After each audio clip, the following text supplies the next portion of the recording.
Hi friends, welcome to Friendly Cooking. நான் உங்கள் ஐஸ்வர்யா. இன்னைக்கு 25 பேருக்கு சிக்கன் பிரியாணி வீட்லயே எப்படி செய்யறதுன்னு பார்க்கலாம். நம்ம சேனலுக்கு நீங்க புதுசா கீழே இருக்கிற சப்ஸ்கிரைப் பட்டனை கிளிக் பண்ணிக்கோங்க. கூடவே பெல் பட்டனையும் பிரஸ் பண்ணிக்கோங்க. வாங்க இப்போ நம்ம வீடியோக்குள்ள போலாம்.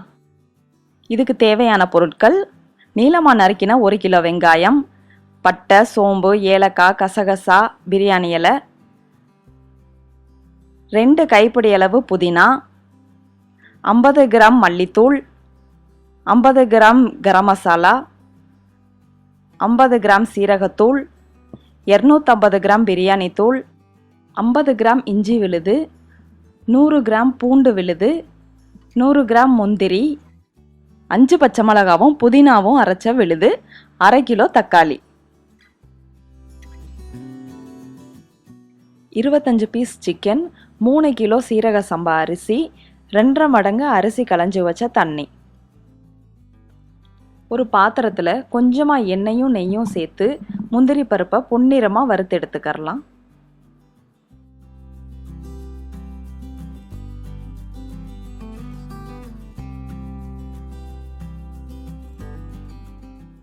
அதே எண்ணெயில் வாசனை பொருட்களை எல்லாம் சேர்த்து வதக்கிக்கிறலாம்.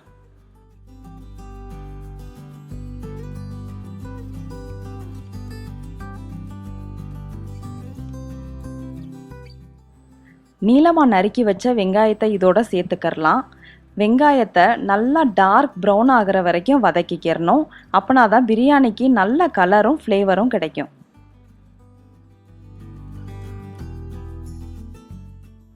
இதோட வெட்டி வச்சிருக்கிற தக்காளியை சேர்த்துக்கரலாம். வெங்காயம் தக்காளி நல்லா வதங்கினதுக்கப்புறம் இஞ்சி விழுது பூண்டு விழுது சேர்த்து பச்சை வாசனை போகிற வரைக்கும் நல்லா வதக்கிக்கிறலாம்.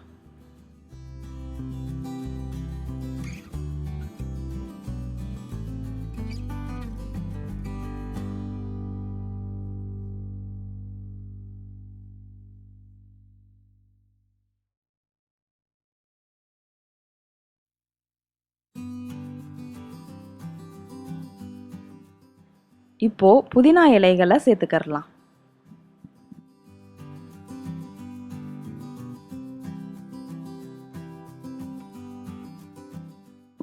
கூடவே பச்சை மிளகாவும் புதினாவும் அரைச்சி வச்ச விழுதை இதோட சேர்த்துக்கரலாம். அடி பிடிக்காத அளவுக்கு கிண்டிக்கிட்டே இருக்கணும். தேவைப்பட்டா கொஞ்சம் தண்ணி சேர்த்துக்கரலாம்.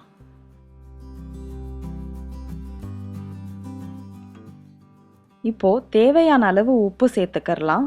கூடவே சிக்கன் பீசஸையும் மசாலாவோட சேர்த்து நல்லா கலந்துக்கரலாம்.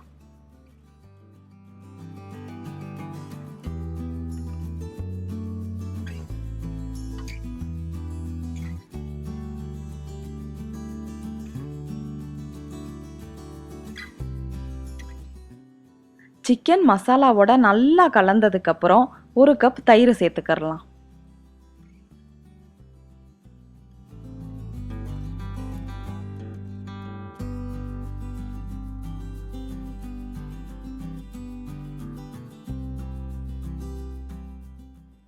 அரிசி களைஞ்சி வச்ச 2.5 மடங்கு தண்ணியை மசாலாவோட ஊற்றிடலாம்.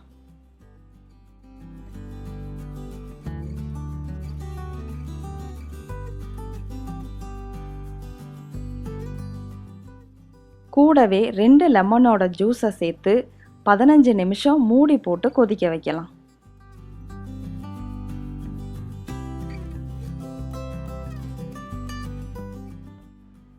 பதினஞ்சு நிமிஷம் கழிச்சு தண்ணி நல்லா கொதி வந்ததுக்கப்புறம் கழுவி வச்சிருக்கிற 3 கிலோ சீரக சம்பா அரிசியை இதோட சேர்த்துக்கரலாம்.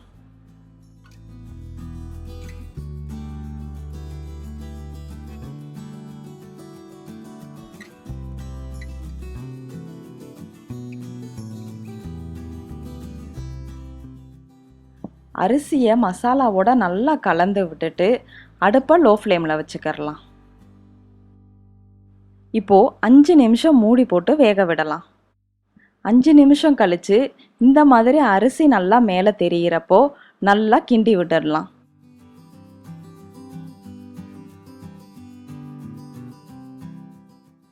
இப்போ ஏற்கனவே வறுத்து வச்ச முந்திரி போட்டு நெய் ஊற்றி கொத்தமல்லி தூவி தம் வச்சிடலாம்.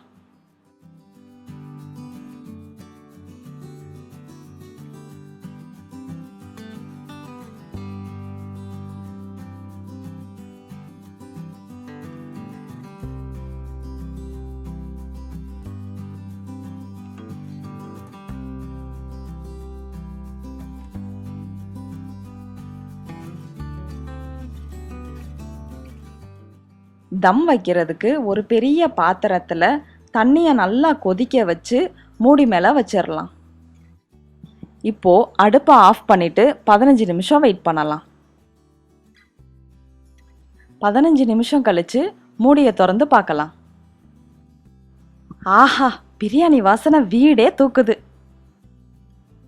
இங்கே பாருங்கள், பிரியாணி வெந்து நல்லா உதிரியாக வந்திருக்குது. உங்கள் வீட்டில் ஏதாவது விசேஷம் நடந்துச்சுன்னா இந்த மாதிரி சிக்கன் பிரியாணி செஞ்சு கெஸ்ட்டை அசத்துங்க. இந்த வீடியோ பிடிச்சிருந்ததுன்னா லைக் பண்ணுங்கள், ஷேர் பண்ணுங்கள், மறக்காமல் நம்ம ஃப்ரெண்ட்லி குக்கிங் சேனலை சப்ஸ்கிரைப் பண்ணுங்கள். இன்னொரு அசத்தலான ரெசிபியில் உங்களை சந்திக்கிறேன். தேங்க்யூ.